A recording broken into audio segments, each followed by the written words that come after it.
Hello, I'm Amanda Burrell. Welcome to Planet SOS. A new warning from the UN that our oceans and vast frozen spaces could turn against us as our planet overheats. Nature is angry, and we fool ourselves if we think we can fool nature.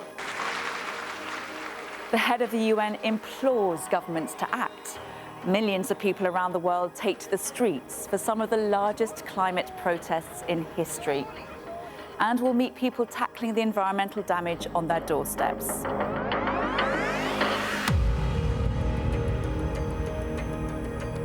Our oceans and ice sheets are warming as never before, with profound consequences for all life on Earth.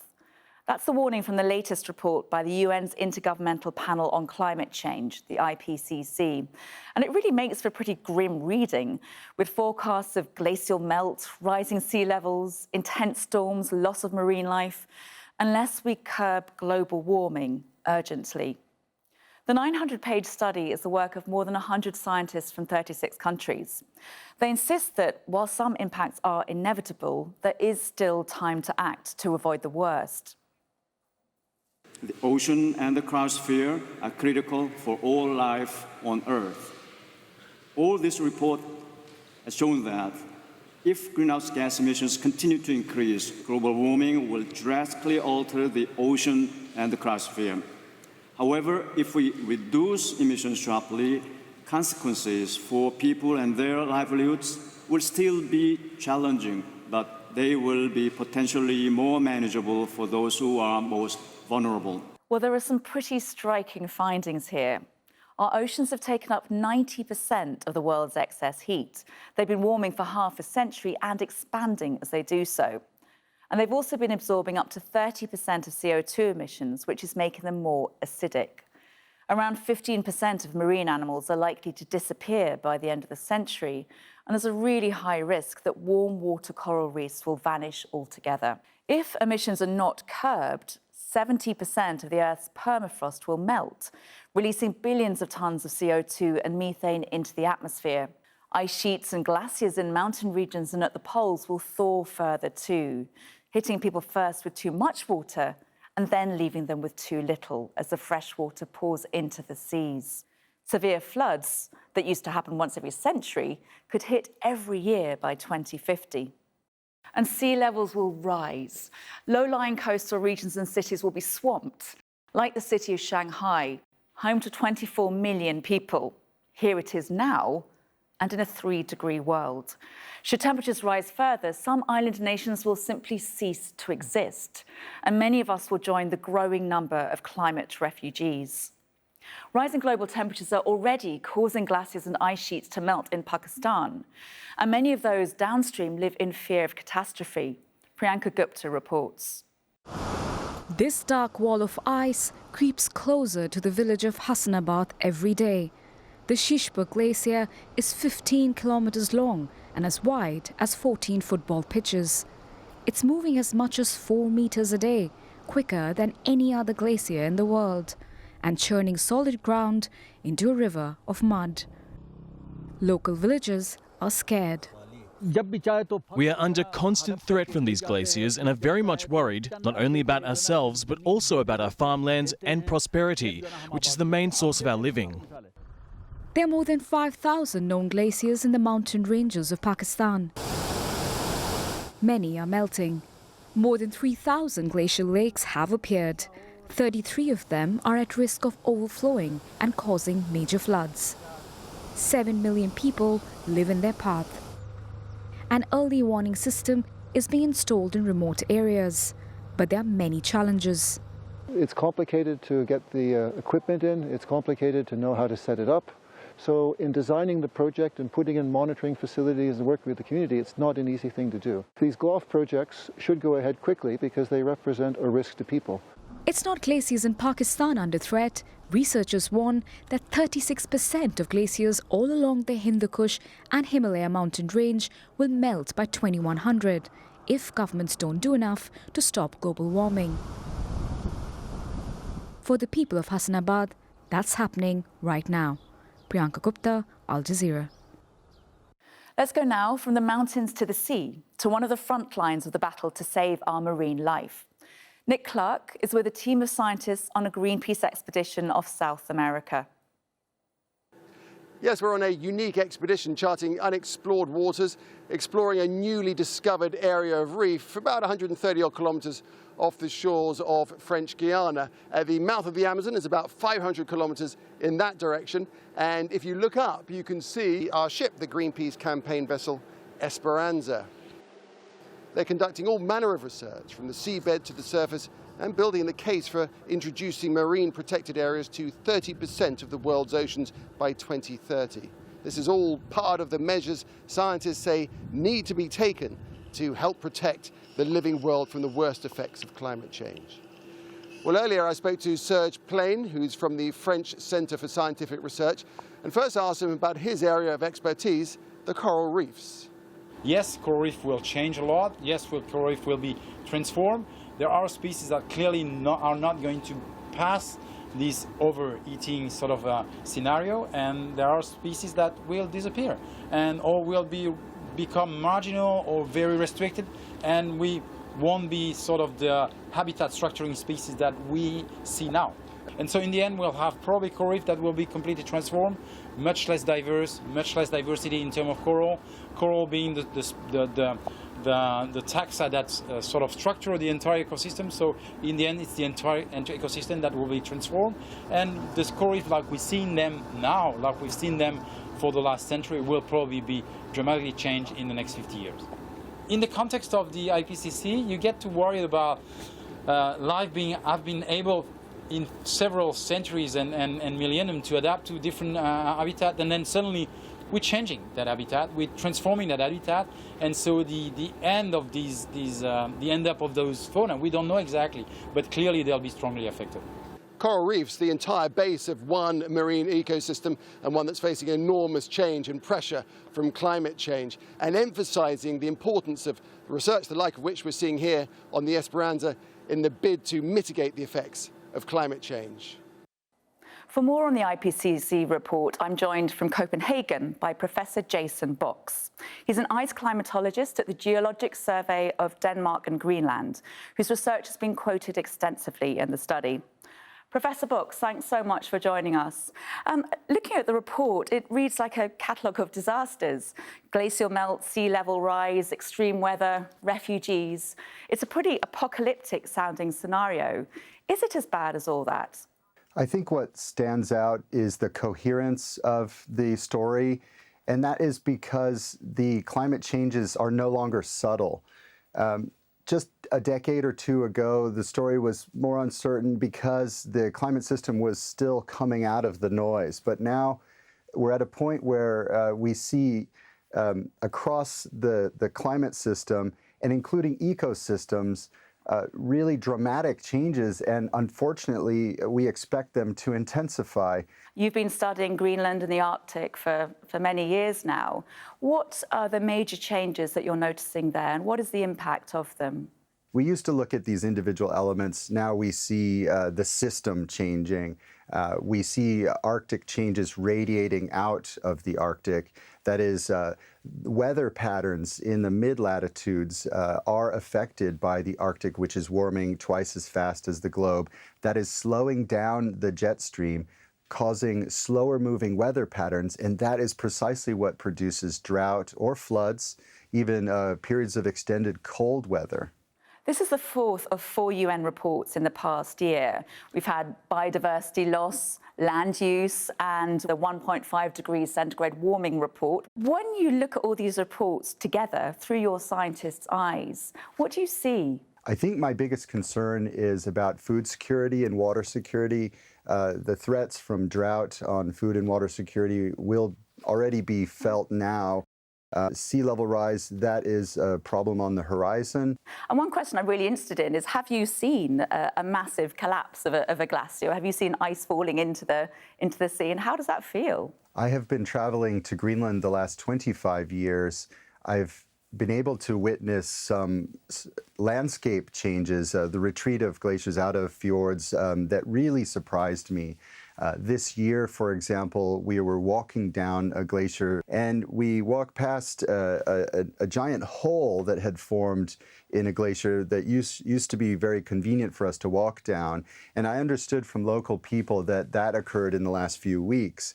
So this fjord that we were working in, the ice has retreated 5 kilometers since I've been working there. And then now there's this giant hole that formed, which makes it obvious that this is happening very fast. The ice is so sensitive that it's surprised me even after visiting there for 25 years. Professor Potts, we're going to have to end it there. Thank you so much for appearing on Planet SOS. So clearly the need to cut greenhouse gas emissions and curb global warming is really urgent. And yet, record carbon dioxide levels in the atmosphere are a worrying reality. Just 2 countries, China and the United States, are responsible for over 40% of the world's CO2 emissions. But the US is planning to pull out of the Paris Agreement, and emissions in China rose around 4% in the first half of this year alone. China is the world's biggest consumer of energy, importing coal from Australia and Asia and oil from the Middle East, and it's building coal plants abroad. In Africa, people on Kenya's World Heritage Lamu Island have managed to stop Chinese contractors from building one for now. We met an environmental campaigner who's vowing to continue the fight. 2015, Lamu, there was a proposed coal power plants to be built by the government. And we, as the community, we are really opposing because it has a lot of environmental degradation. It's going to cause a lot of pollution, the sea pollution, the air, and the water pollution. This is the site that the proposed coal power plant is supposed to be built here. As you can see behind, this is where there's a sea here. It's only now that it's low tide, but this area connects to the deep sea, and there are people living here. You can see their houses are there. There are animals here. There are people who have their farms and they come and cultivate their crops here. Our main concern is about the sea, because they are saying they will be dumping the waste from the coal power plants to the sea. The sea is the backbone of Lamu people, so if you will be putting poison into the sea, that means you will be polluting the sea, and that means the fish and everything inside the sea is going to be killed there. So that's our main concern. And another one is about the dumping the ash from the coal power plants. When they dump it into the land, we have animals here. We have people who are farmers. It means when you are going to destroy the land, then animals will no longer be there, and the farmers can no longer do their farming activities here. So moving now from Kenya to the global perspective. Every week on Planet SOS, we'll bring you the level of carbon dioxide in the atmosphere and other big numbers to help us understand what's going on. At the moment, CO2 levels are 408 parts per million. That's 45% more than before the industrial era. The average global temperature has gone up 0.9 degrees centigrade since the end of the 19th century. And the level of Arctic sea ice has decreased for 12 months straight. Well, despite these big and worrying figures, a climate summit earlier this week failed to deliver game-changing pledges to slash carbon emissions. World leaders gathered at the United Nations, and the head of the UN, Antonio Guterres, urged them to offer concrete commitments and action plans, not just speeches. Nature is angry, and we fool ourselves if we think we can fool nature, because nature always strikes back, and around the world, nature is striking back with fury. Someone asked me the other day, doesn't all of this make you despair? My answer was a clear and resounding no. I am hopeful, and I am hopeful because of you. This is not a climate talk summit. We have had enough talk. This is not a climate negotiating summit, because we don't negotiate with nature. This is a climate action summit. Climate activist Greta Thunberg issued another emotional plea. She accused world leaders of betraying her generation by failing to cut greenhouse gas emissions. You have stolen my dreams and my childhood with your empty words, and yet I'm one of the lucky ones. People are suffering, people are dying, entire ecosystems are collapsing. We are in the beginning of a mass extinction, and all you can talk about is money and fairy tales of eternal economic growth. So a really powerful call for world leaders to step up. But only 77 countries said they are committed to being carbon neutral by 2050. Some of the world's biggest emitters, such as Australia and Brazil, didn't make any pledges at all. And President Donald Trump, who wants to pull the US out of the Paris Climate Agreement, attended only briefly.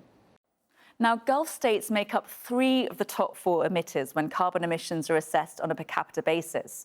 So the total emissions divided up by the number of people in the country. But the Emir of Qatar is promising change. The phenomenon of climate change is undoubtedly one of the serious challenges of our time, causing many problems, including economic, environmental, and social problems. All states must fulfill their responsibilities and honor their commitments under international agreements. And the state of Qatar has assumed its responsibilities as an active partner in the international community to confront climate change. Abdul Hada Nasser Al-Mari is the director of the Climate Change Department at Qatar's Environment Ministry, and he joins me from New York. Mr. Al-Mari, thank you very much for being here. What exactly is Qatar doing to honour its commitments?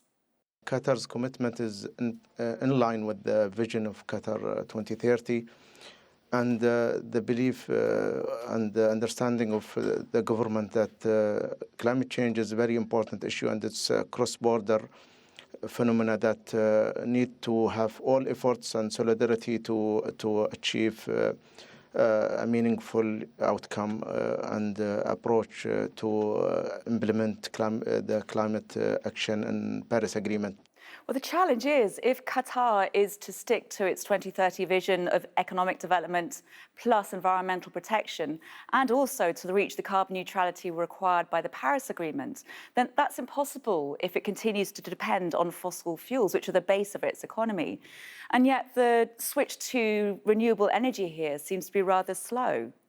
This is something that is actually, it's not only in Qatar, you know, it is a dilemma that we are all facing in terms of energy. The technology is limited in terms of renewables. For instance, this is a harsh environment, but we face the problem of dust and the heating of the panels. So we are doing our best really to have our own customized kind of renewable sources. The science shows that if current trends continue, then by 2100, then this region will be uninhabitable. Is Qatar prepared to leave its dependence on fossil fuels in order to ensure that future generations here do not become climate refugees? Well, we recognize, and everybody knows, that oil and gas or this fossil fuel is a depleting resource. And that is why we are diversifying in terms of other sectors, including sport and education and many others. But still, we are trying to really also adapt to the harsh environment that we have. There are studies that we have already that shows this impact is really there, and it is increasing, and we need to be ready for extreme events. But as we said before, this is something that needs solidarity and working together. Otherwise, the impact or having the response into the right level is not going to be really, having the right effect. Mr. Al-Mari, thank you very much. Very good to have you on the show. Thank you very much. Thank you for having me. Thank you. As world leaders remain divided on climate action, young people have shown they are truly united on the issue. From New Zealand to Italy to Canada, millions of children skipped school again on Friday to hold global climate strikes. Organisers say 500,000 students and adults joined Greta Thunberg at a rally in Montreal, and they had some words of wisdom for those in charge. If we don't do this, there'll be no future for us to work in. So what's the point of studying in school if the world's going to be gone? We humans are not doing justice to our planet Earth. Sensibiliser la population de ne pas jeter les ordures plastiques solide, ça va être sur la mer, alors que les animaux vont le manger, ils vont mourir. We want action from you. Where are you when we need you? We're going to keep fighting for the sustainability that we deserve and that we need. On prend beaucoup trop de temps et il faudrait qu'on prenne des décisions écologiques beaucoup plus rapidement. Starting with the banning of single-use plastics and even the banning of fossil fuels would be great. We shouldn't take cars because we're wasting greenhouse gases, and we should actually take trains, take like public transportation. Pour lutter contre le réchauffement climatique, il faudrait augmenter les subventions pour les énergies renouvelables. You got to have the thing in your mind as a goal of your life to improve the environment. This is really like 0 hour, like no more time left to act on climate change because people around the world are already being affected. My generation really shouldn't have to be out here missing school. We should be in school. El agua es la fuente de la vida y necesitamos protegerla por encima de cualquier interés. We should act before it's too late because there is no planet B and this is the only planet we have to live in. Now, there's a wealth of information out there from the media collaboration covering climate now, like this one on the Guardian newspaper's website, explaining the climate crisis in 10 charts. There's data on the rise of carbon dioxide, a timeline of deforestation in the Amazon, as well as potential solutions. And there are plenty of great explainers, like this one from Hot Mess. It's a publicly funded YouTube channel out of the US, devoted entirely to the climate crisis. A lot of people around the world are already trying to do things differently, even when others around them aren't. Mariama Camo is a Maori woman from New Zealand who this year embarked on what became a very public journey towards zero waste. It's a fairly natural thing, I think, for most Indigenous peoples to care about their footprint and the way that we engage with te taiao, the environment, and how we respect that. We did practice pretty close to zero waste values growing up, but I didn't ever think of it that way until the beginning of this year when I decided that I'll try this thing, zero waste, for 1 month. And I thought, oh, actually, I'll share this with others. So I called it hashtag the month of Jan. So I was really focused on it being 1 month, like maybe 1 month, I'll try this thing out. And man, I really struggled for about, I think I probably failed immediately because as it turns out, you can't really decide to go to zero waste. You have to undo so much of what you've learned. I've discovered one of the cool things, how much we believe that we need stuff that we actually don't need. So I had to undo a whole lot of beliefs and a whole lot of practices, and one of those things was discovering that I didn't need cleaning products. I don't buy cleaning products at all anymore, just don't need them. And I was trying things like baking bread and making biscuits, and because I'm a total sugar freak, and I didn't want to be buying chocolate like I normally would. Find either a source of where we can find plastic or package-free produce, or grow it. So it's tricky. Focus for me, I guess, really is trying to keep the rubbish bin empty. This is some of the paraphernalia that I've collected for zero waste over this year. I don't have all of this with me all of the time. I'll have usually 2 or 3 of these things, depending on what I think I'm going to need during the day. And if I strike something that I would like to buy but don't have the ability to buy without having something like this, then I just don't buy it. We're not winning every day, but we're trying every day. And that's what I say to people who are interested in this journey is try every day. Do what you can and a bit more every single day. And at the end of the month, there was no question of whether I would keep going. And a lot of that was to do with the joy that I found in practicing this lifestyle. You reconnect with the earth, you reconnect back to what the earth provides for us, how hard it tries to sustain us, and how lucky we are that we have a planet that is, despite our great efforts, is still trying to keep us alive. So a fascinating insight into ways we can reduce waste. And we'd love to hear from you.